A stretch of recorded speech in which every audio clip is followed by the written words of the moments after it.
सदगुरु भगवान की जय। सनातन धर्म की जय।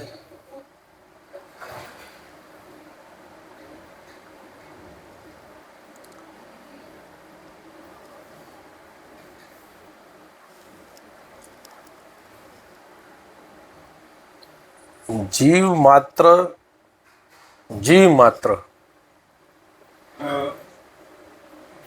માણસ એકલા નહીં, જીવ માત્રની ખોજ સુખની જ છે. એ સુખ મેળવવા જ માગે છે. આમાં કોઈ વ્યક્તિ દુઃખ મેળવવા માંગતો નથી, કારણ કે પોતે આત્માથી તો સુખરૂપ જ છે. એટલે એને સુખની ઈચ્છા જે થાય છે ને એ પણ સાચી છે, પણ દિશા ગલત છે.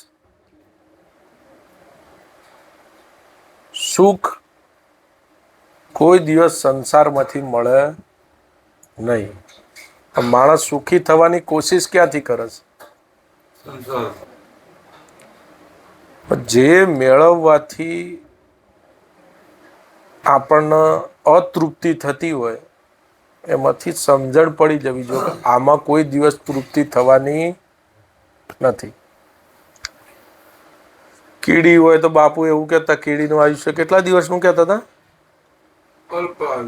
14 દિવસ, 30 દિવસ. તો એ થોડું લાઈન ખાંડનું આટલો દાણો લાઈન મૂકે, પાછી દોડ કરે, પણ ઠરીને બેહ લાઈને ખાય. એમ માણસ છે ને, પેલા કરતા આપણા બાપ દાદા કરતા અત્યારે વર્તમાન પરિસ્થિતિ બધાની હારી કહેવાય, બરાબર? તો એ માણસ ઠરીને બેહસ. એ ના બેસવાનું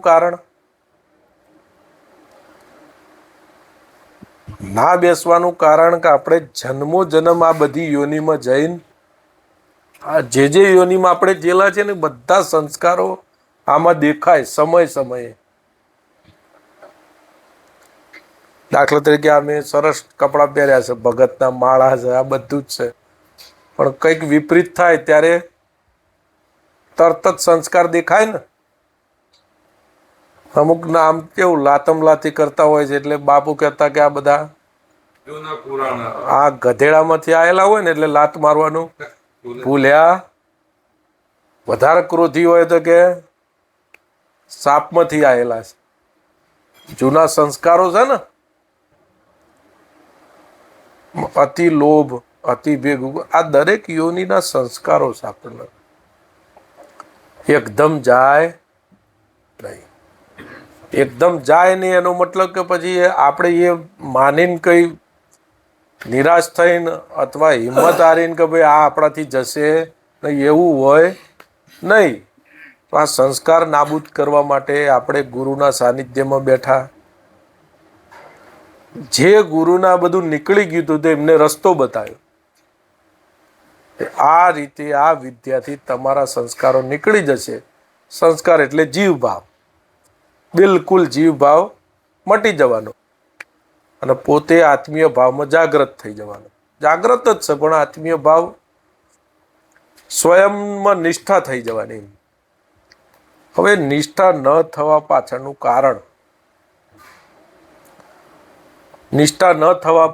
કારણ શરીર અને મન ને આત્મા, આ 3 વસ્તુ છે ને. અત્યારે નોંધારી આપણી જાણકારીમાં 3 વસ્તુ છે. શરીર આપણા અનુભવમાં આવે છે, આ કલ્પના સંકલ્પ વિકલ્પ કરે છે એટલે મન આપણા અનુભવમાં આવે છે. આત્માની જાણકારી સંતો જોડેથી લીધી પણ અનુભવમાં આવતો નથી. આ 2 વસ્તુ આપણા અનુભવમાં છે. તો આત્માનો અનુભવ થાય અથવા આત્મા આપણા અનુભવમાં આવે એ માટે શું કરવાનું?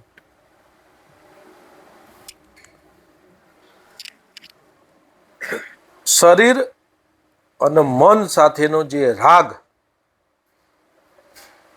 એ રાગ તૂટી જાય ને તો આત્મા અનુભવમાં આવી જાય. શરીર અને મન સાથે. મન સાથે રાગ કોને કર્યો છે? શરીર સાથે મને કર્યો. મન સાથે રાગ કોને કર્યો?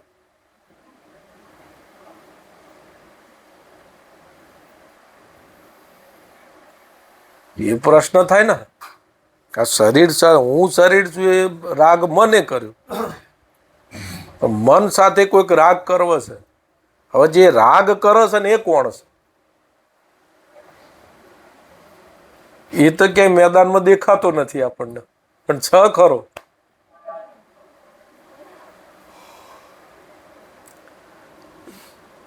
બીજી રીતે વાત કરીએ, જો સંતો કહે છે કે ભાઈ આ શરીરમાં જે બને એ માણસ એવું કે મારામાં બને, અને સંકલ્પ વિકલ્પ મનમાં જે આવે એ માણસ શું કે મારામાં થાય છે.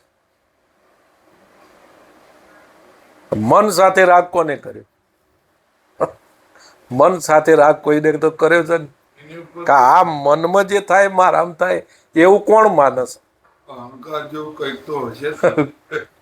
અને છ ને એનું ઊભું થઈ ગયું છે એ કહું તમને. આ મન સાથે રાગ કોને કર્યો? અજ્ઞાનતાએ. અજ્ઞાનતાએ. અજ્ઞાનતા છે ને, હું શરીર છું એ અજ્ઞાન. મારામાં વિચાર આવે છે બીજું અજ્ઞાન. એટલે અજ્ઞાનતા કેટલી જબરજસ્ત વસ્તુ. છ નહીં પાછી એ કહું. ઘણા સંતોએ કીધું બ્રહ્મ સત્ય ને જગત મિથ્યા. અજ્ઞાન છ ની મિથ્યા છે આમ જોવા જઈએ તો. તદ્દન ખોટી વાત છે ને હું શરીર છું એ. તદ્દન ખોટી વાત ને. જો હું શરીર હોઉં તો આ શરીરને મારા ધાર્યા પ્રમાણે ના રાખું, કાયમ જવાન જ ના રહેવા દઉં. શું કામ ઘડપણમાં જવા દઉં?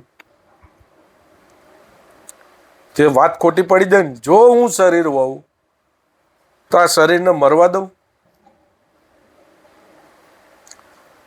અને મન અથવા મારામાં વિચારો આવે છે, અથવા મારું મન મને ખૂબ હેરાન કરે છે. જો એ મન મારું હોય તો મારા ધાર્યા પ્રમાણે ના રહેવું જોઈએ. એ મનને હું ના કહીએ કે ભાઈ તું અત્યારે લોભ કરે છે. લોભ પાપનું મૂળ છે. તો એ મન આપણું કીધું કરે છે? કરે છે ને લોભ. પછી એવું કીધું કે કામના છે ને એ ડાકીણી છે, એ કોઈનો પીછો છોડતી. ડાકીણી વળગે ને પેલે બાર તો કદાચ નીકળી જાય, પણ આ જે વળગી છે ને કામનાની એ નીકળતી. જો એ મારા કીધામાં હોય મન, તો એ કામના શું કામ કરે? તો એ કરે છે. ક્રોધ, જો આપણે જ ક્રોધને બોલાવતા હોઈએ અને આપણા જ હાથમાં હોય તો ધાર્ય તાણ ના કરી શકીએ. આપણે ઘણી વખતે એવું નથી કહેતા મને કંટ્રોલ ના રહ્યો તો ગુસ્સામાં આવું થઈ ગયું. કંટ્રોલ ના રહ્યો એવું આપણને ખબર તો પડે છે, કંટ્રોલ કોઈક બીજા કરી રહ્યા છે ને. અને મોહનું તો વ્યાપક રૂપ છે, પણ આમ જોવા જઈએ તો મોહ શરીર સાથે આપણો મોહ થઈ ગયો છે. પરિવાર પછી તો ઘણું લે ને. મોહનો તો વિસ્તાર કરો એટલો થાય. ખેતર, કુટુંબ, પરિવાર, બૈરા, છોકરા, દાગીના, માલ મિલકત. કદાચ એમાંથી કશું ના હોય તો આ સત્સંગની લાઈનમાં આવીએ તો આ શબ્દોનો મોહ થાય, આનો સિદ્ધાંતનો મોહ થાય, બોલવાનો મોહ થાય. કોઈને માઇક ના આલ્યું હોય માઇક હાટું નહીં લડતા સંતો. અમારો વારો જ ના આવ્યો, અમને બોલવા જ ના દીધું. એનો મોહ થાય ને, અમારો વારો જ ના આવ્યો, હમણાં બોલવા જ ના દીધું. એમને અડધો કલાક આલીને અમને 5 જ મિનિટ કીધું. 5 મિનિટમાં શું બોલવાનું? મોહ અનેક રીતનો છે. આ તો મોટી મોટી વાત કરી. તો આ અજ્ઞાનતા કઈ રીતે મટે? પ્રશ્ન એ આવ્યો પાછો કે શરીર હું કહેનાર મન છે, તો મનને કહેનારે કોઈક તત્વ એ અજ્ઞાનતા છે ને, એ જીવ કહેવાય. જીવ વાસ્તવમાં છે નહીં, પણ હવે જે થયો છે અજ્ઞાન મટાડવું, અહંકાર મટાડો, જીવ ભાવ મટાડો, વાત એક જ છે. બધી શબ્દો જુદા જુદા છે, પણ આ જે નજીક પડે ને એ વાત કર. જે શબ્દથી જલ્દી સમજાય ને. ઉકેલ આવે.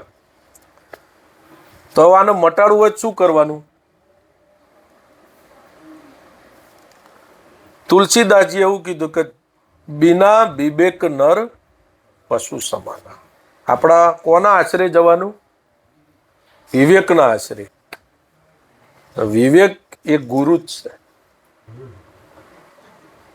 વિવેક છે ને એ જ ગુરુ. શરીર છે કોઈ ગુરુ નથી. તમે કોઈ બી ગુરુ હોય એના શરીરના ચાલના કરો, હાર પહેરાવો, બધું જ કરો, પણ આખીર ગુરુ કોણ? વિવેક. વિવેક. ગુરુ આપણને શું આપે? શિષ્યને શિષ્ય રવા દે, ગુરુ ગુરુ બનાવવાની કોશિશ કરે. ગુરુ બનાવવાનું. અને ગુરુ કોને કહેવાય? વિવેક. વિવેકનો ગુરુ કહેવાય. શરીરનો ગુરુ કહેવાય નહીં. અંધારામાંથી અજવાળામાં વિવેક લાવે કે શરીર લાવે? વિવેક. વિવેક લાવે. પણ આ શરીરથી આપણને માહિતી વિવેકની મળી એટલે એ શરીર પૂજનીય છે, એટલે પૂજા કરીએ. હવે વિવેક પ્રાપ્ત કઈ રીતે થાય? અને વિવેક કોને કહેવાય?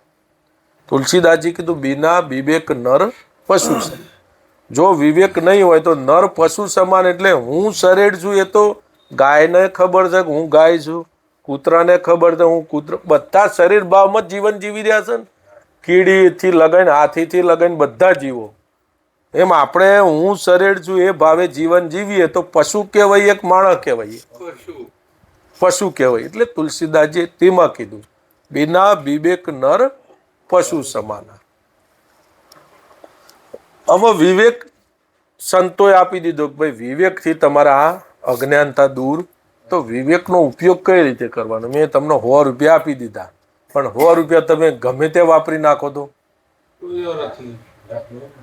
તો એ વિવેક મળ્યો અથવા પ્રાપ્ત થયો ગુરુના પાસેથી, કોઈ મહાપુરુષના જો વિવેક પ્રાપ્ત થયો તો વિવેકને વાપરવો કઈ રીતે?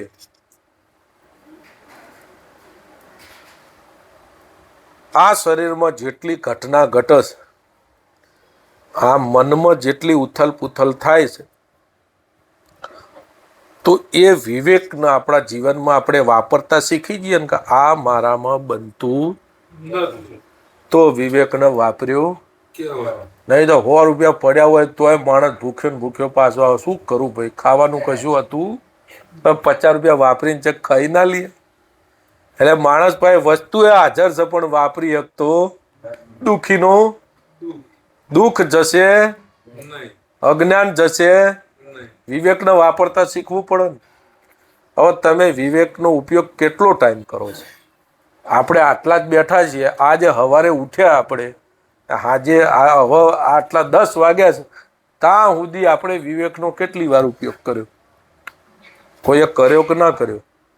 5 મિનિટે કર્યો કોઈએ? કરે એનો તો તરત પરિણામ આવે.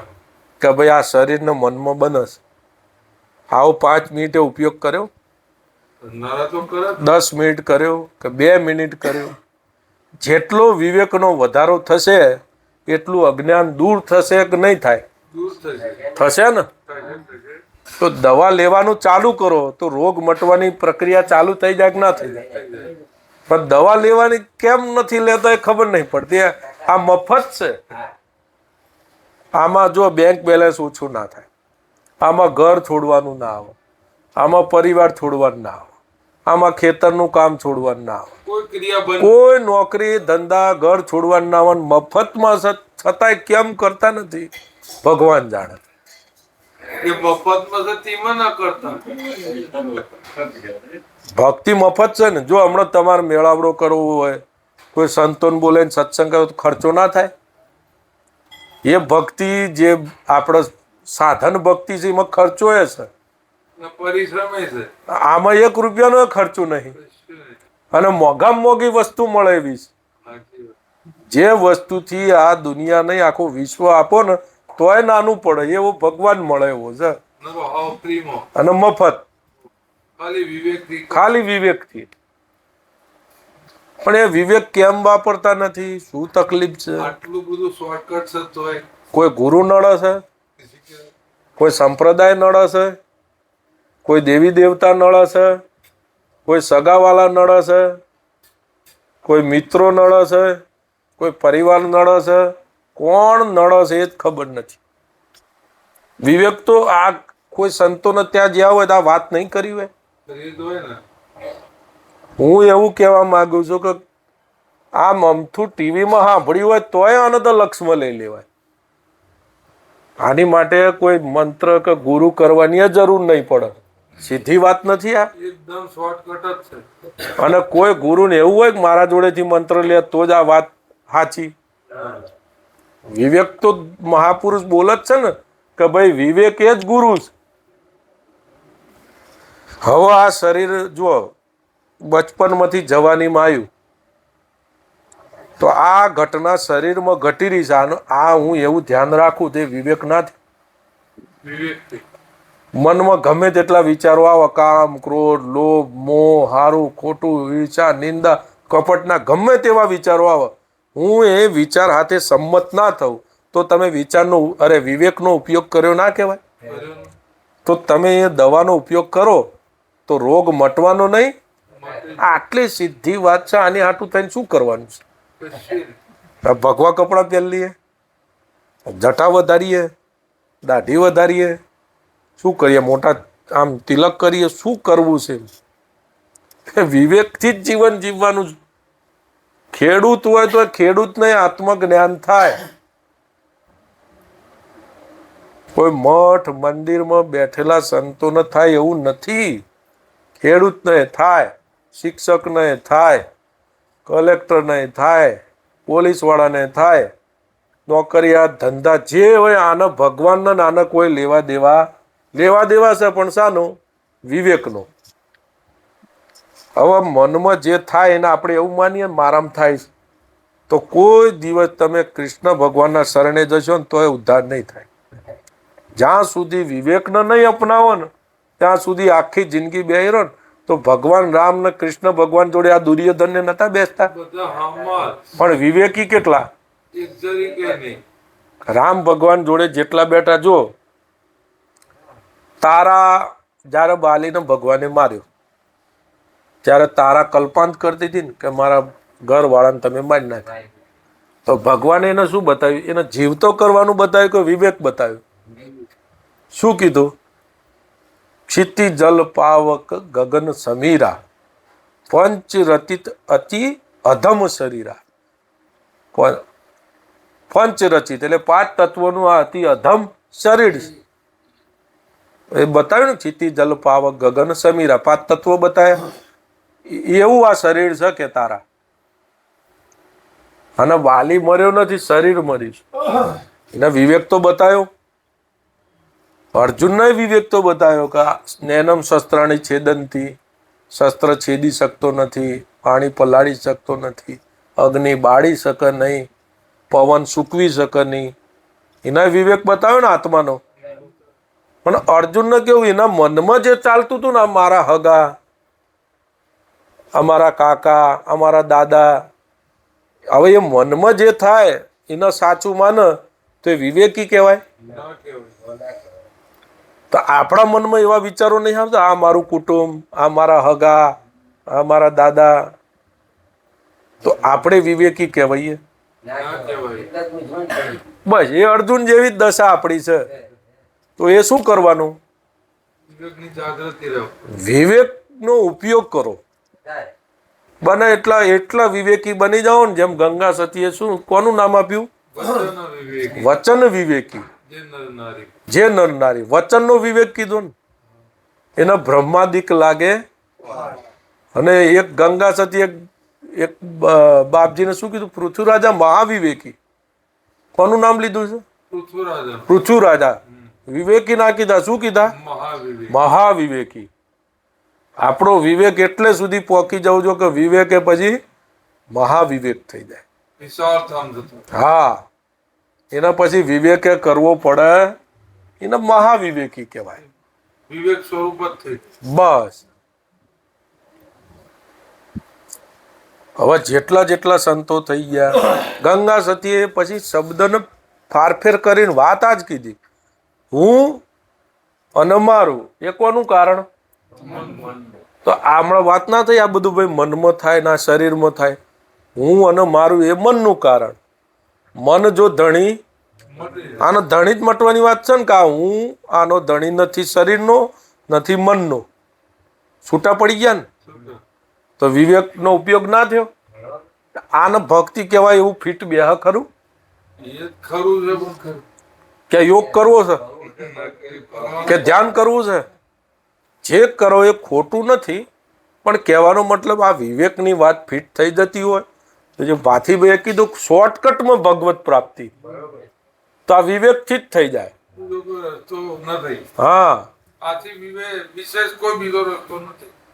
જેને જેને શબ્દને વિવેક્યા એના બધા સુધર્યા. એવી સાખી છે ને કંઈક, મને બહુ યાદ નહીં પણ મેં સાંભળેલી જ ખરી. હવે આ વિવેક આપણી અંદર ના આવી જવું જોઈએ, સીધી વાત છે. આમાં કોઈ જાતનું જોર પડતું હોય તો કયો.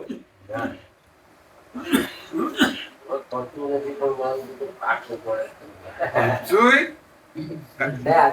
તમે શબ્દ ફેરવીને કીધું જોર નહીં પડતું પણ કાઠું પડે. એ જ લઈને પણ આમાં શું કાઠું પડે એ કહો તો એ પછી એ રીતની વાત. પર કંઈક વાત થાય. ચા રહેતું નથી, વિવેકમાં રહેવાનું નથી. મનના વિવેકમાં નથી રહેવાનું. મન શરીર ને મનમાં જે બને છે ને એ મારામાં નથી બનતું. આ વાતનું નિધિ ધ્યાન રાખો, એને વિવેક કહેવાય. હું એ કહેવા બનતું બંધ નહીં થાય. બનતું બંધ ના થાય, એને કોશિશ ના કરશો બંધ પણ આ બધું જોઈન્ટ ના થઈ આ બધું ક્યાં બની રહ્યું છે? મનમાં શરીર શરીર ને મનમાં બની રહ્યું છે. મારામાં એટલે આત્મામાં કશું બની રહ્યું નથી. આ વાતનો વિવેક હોય એને જ કહેવાય ને. આને તમે એવી રીતે માનો, વિવેક એટલે તમે પોતે જ આત્મા જ. આત્મા શરીરને મનમાં કોઈ પણ ક્રિયા થાય છે તો એને દખલ થાય છે. તો આપણને દખલ થાય એટલે સમજવાનું કે તમે વિવેકનો ઉપયોગ ના કર્યો એવું કહો તો ચાલે. મેં શબ્દ વિવેક લીધો પણ તમે આત્માનો ઉપયોગ કર્યો અથવા આત્મજ્ઞાનનો ઉપયોગ કર્યો. કયા જ્ઞાનનો ઉપયોગ કર્યો? શરીર અને મનનું જે જ્ઞાન હતું એ જ્ઞાન નતું, એ અજ્ઞાન હતું. અજ્ઞાનનો ઉપયોગ કર્યો, જ્ઞાનનો ઉપયોગ કર્યો. હવે આ સીધી ને સરળ ભક્તિ છે. આની હાટું તેને સંપ્રદાય શું કામ બનાવ્યો? વિવેકની જાણકારી આપવાની હતી કે સંપ્રદાય બનાવવાનો હતો? વિવેકની જ જાણકારી આપવાની હતી. વિવેકની જાણકારી આપવાની હતી કે કપડાં બદલવાના હતા? કપડા નતા બદલવા. વિવેકની જાણકારી આપવાની હતી કે તિલક વધારવાના હતા? તિલક નતા વધારવા. વિવેકની જાણકારી આપવાની હતી કે આશ્રમ બાંધવાનો હતો? વિવેકની જાણકારી આપવાની છે કે મંદિર બનાવવાનું છે? આ મંદિરમાં ભગવાન પ્રગટ થાય એને વિવેક કહેવાય. આ મંદિરમાં થવાનો ને જે દાડો થવાનો એ દાડો,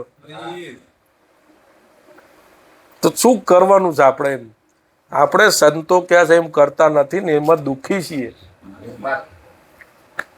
અને જેને વિવેક થી જીવન જીવ્યા ને એના મંદિર બને છે.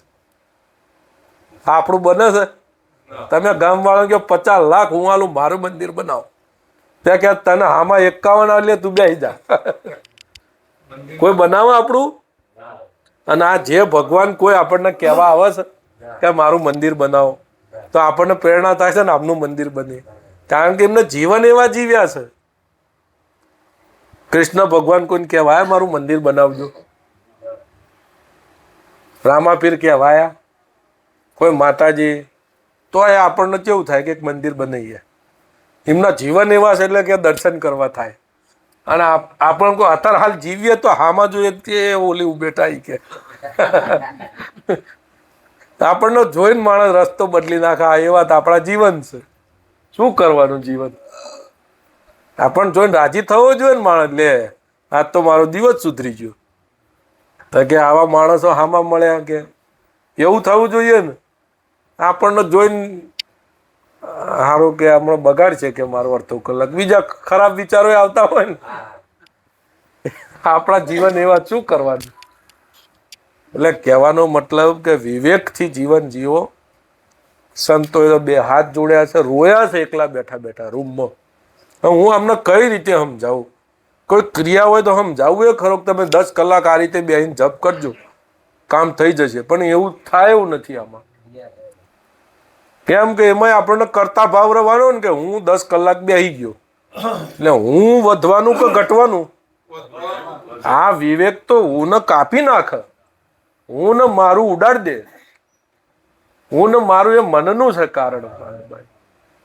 આ મન જે ધણી થઈ ગયું ને અજ્ઞાન, અજ્ઞાન કપાઈ જાય. હવે અજ્ઞાન કાપીને જ્ઞાનમાં લાવે એને ગુરુ કહેવાય ને. અંધારામાંથી અજવાળામાં, તો અંધારામાંથી અજવાળામાં કોણ લાવે? વિવેક લાવે ને. આ માહિતી જ્યાંથી મળે ત્યાંથી લઈને વિવેકી થઈ જાઓ તમે. કોઈના પગ પકડવાની જરૂર નથી. ભાઈ અહીં મોટી ગાદી કરો ને હું ઉપર બેહું ને તમે નીચે બેહો ને પછી ચાલુ થાય કે બાપજી આયા કે બધું ગોઠવો કે. આવું બધું ના હોય. બધામાં સમાનતા જ છે, પણ બોલવામાં ભાષા પૂરતું કેવું હોય, 25,000 માણસ બેઠું હોય તો નીચે બેહો તો દેખાય નહીં, એટલે આસન ઊંચું કરવું પડે. બાકી કોઈ નાના મોટા દરેકમાં જે આત્મા છે એ જ મારો છે ને એ જ તમારો છે ને એ જ સાધુ સંતોનો કોઈનો આત્મા જુદો છે નથી. તો ઊંચા નીચા ચમ થઈ જાય? કોઈ સમજેલો સાધુ તો એવું જ માનતો હોય કે મારું જ સ્વરૂપ છે અથવા ભગવાનનું સ્વરૂપ છે આ બધું. પણ આપણને ભેદ દેખાય, ભેદ દેખાય ને.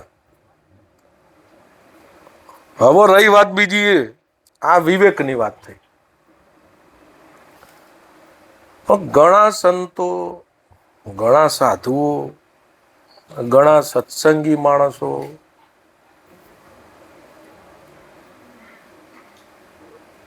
અત્યારે હાલ એવું થઈ ગયું છે ને, સમજણ જે તમે કીધું ને ભાથીભાઈ, આ વિવેકથી દુર્ગુણો જાય.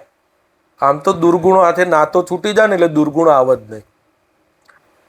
પણ એમાં એવી એક વાત છે, પછી એ વાત કરું. જાણકારી મેળવી લો અને વિવેક ના હોય ને, એ તમે વાત કરી ને કે ખબર બધી છે છતાંય,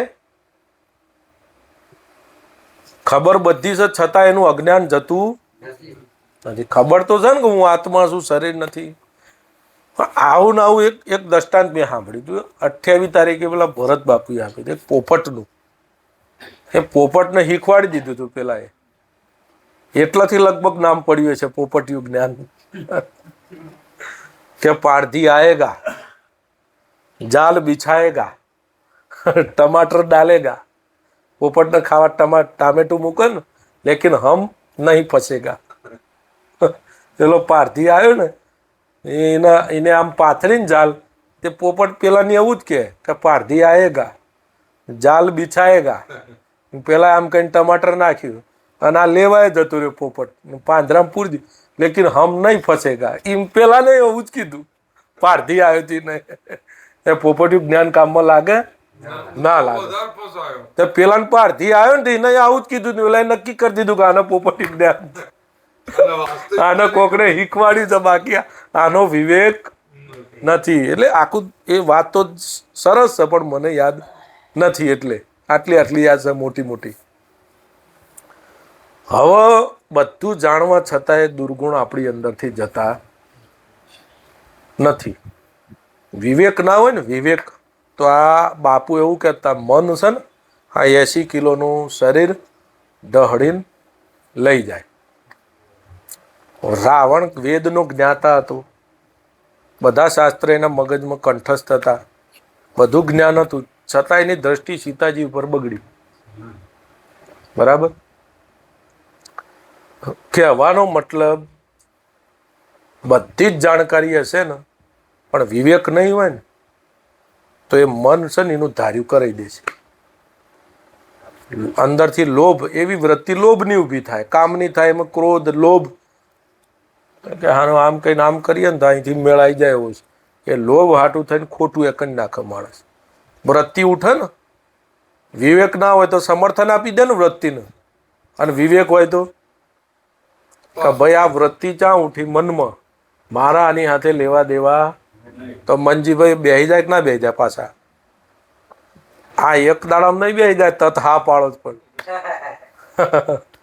બાપુ એવું કહેતા હતા કે એને બરોબર કે મધ દરિયે લઈ જવાનું જહાજ, અને ઉપર પેલો કાગડો હોય ને 200 કિલોમીટર વચ્ચે લઈ જાવ ને, અને પછી કે તું ઉડ, તાર જ્યાં ઉડવું હોય તો આમ જાય ને. એની કેપેસિટી 80 કિલોમીટર, 70-80 જાય કે આનો છેડો આવતો નથી, આઈને પાછું એને એમ થાય કે આ બાજ જવા દે, આ બાજ 80 કિલોમીટર જાય ને પાછું આવીને ચારે દિશામાં 80-80 કિલોમીટર જઈને આવીને બેસી ગયો. હવે કે મારે ચઈ જવું, કેમ કે હું એકલો જ ઉડું છું, આ જહાજ તો આવતું નથી બાર જોડે. એમ મન જાય તો પણ મત જાને દો શરીર. આ વિવેક આવી જશે ને, તે હતું એની આઈને બેસી જાય. પછી ઠરશે ને, પછી જે પાવર મળશે ને એ વિવેક તમારો દૃઢ થઈ જશે. હા, પછી દ્રઢતા પકડાવાની. પહેલી મહેનત આટલી કરવી પડે, ગુરુના વચન ઉપર ટક્યા રહો, જે થવું હોય થાય. તપ જ આ છે, તપવું હોય તો આ રીતે તપો. મન ગમે તેટલું દોડે પણ તમે થોડી સહન શક્તિ લાવો, તપ કરો. આની હાથે નથી જવું, એ તપ કરો, એ તપ રંગ લાવશે.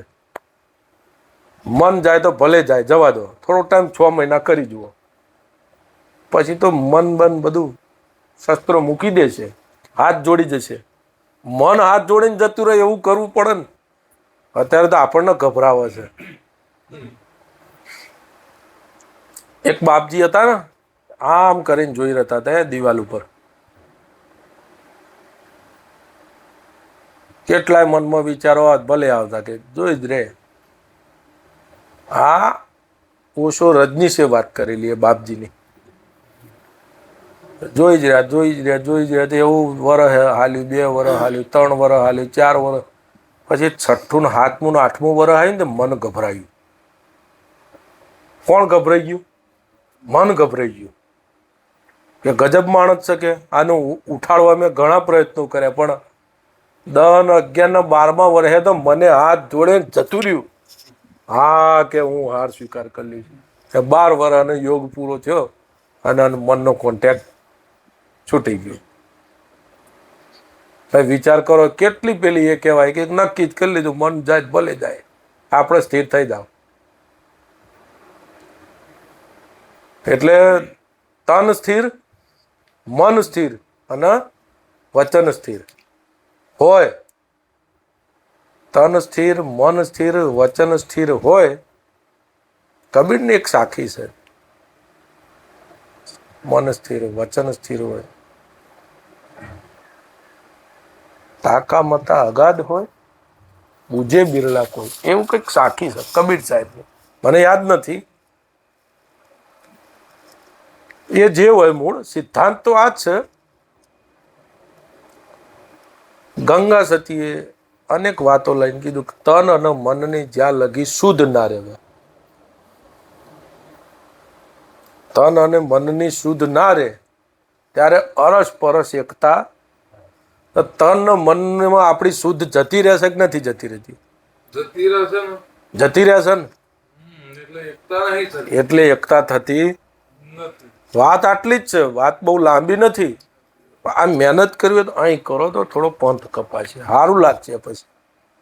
પછી ઓટોમેટિક આ સત્સંગે સમજમાં આવશે. ભગવાન કોને કહેવાય, ભગવાન કેવી રીતે મળે, બધી ધારા ફિટ થઈ જવાની. અહંકાર કઈ રીતે ઓગળે, આ મોહ છોડવા કશું કરાય નહીં. આ તન ને મન હાથે નાતો છોડ દેવાય. એ નાતો છોડનાર કોઈ તત્વ તો છે ને, એને વિવેક કીધું સંતોએ. પછી વિવેક કે નહીં રે, તમે સ્વયં થઈ ગયા પછી વિવેક કોનો? પણ શરૂઆતમાં મહેનત આટલી છે, એટલી મહેનત કરો. એમ કોઈ પ્રશ્ન વધ્યો તો એને કઈ વિરામ રાખીએ. કંઈક વાત રહી ગઈ ને આપણા વચમાં. પોપટનું પછી વચ્ચે આવ્યું. જુઓ અત્યારે કેવું થયું છે, ઘણા સમજુ સંતો મહાપુરુષો અમુક જે પહોંચી ગયા છે એ કોઈ કરતા નથી એવું. પણ મારું એવું માનવું છે કે સંતોએ કોઈ વ્યક્તિની શ્રદ્ધા ના તોડાવી, કોઈ દેવી દેવતાનું માતાનું ખંડન નહીં કરવું. કોઈને પ્રેમ હોય ને સ્વરૂપ ઉપર, એને રવા દેવું. કેમ કે ભક્તિ કરવાની દરેકની તાસીર જુદી જુદી હોય. કોઈ માતાજીને માનતો હોય, કોઈ ભાથીજીને માનતો હોય, કોઈ મેલડી માનતો હોય, જેને માનતો હોય ને એનો વિરોધ નહીં કરવો. માતાનું ખોટું છે ને પેલું આમ એવું નહીં. કોઈ જીવ રામકૃષ્ણ પરમહંસ જેવો હોય તો એ માતાજીને માધ્યમ બનાવ્યું ને પછી એની અંદર વિવેક આવ્યો કે ના આવ્યો. તોતાપુરી મહારાજે કીધું કે આ આપણા મગજમાં જે માતાજીનું સ્વરૂપ છે ને શરીર, એનું ચિંતન છોડી દો. તો પછી છોડી દીધું કે ના છોડી દીધું? વિવેક આવી ગયો ને એમનામાં. એવી રીતે તુકારામ લ્યો. તુકારામનું ચિત્ત ક્યાં ચોટેલું હતું? વિઠ્ઠલનાથમાં. તો વિઠ્ઠલમાં એમને પહેલું ચિત્ત એકાગ્ર કર્યું. પછી ગોરા કુંભારને આવ્યા તે એમને કે ભાઈ આ વિઠ્ઠલનાથ આટલા નથી, આ તમારા મનમાં આ ચિત્ર ફિટ થઈ ગયું છે.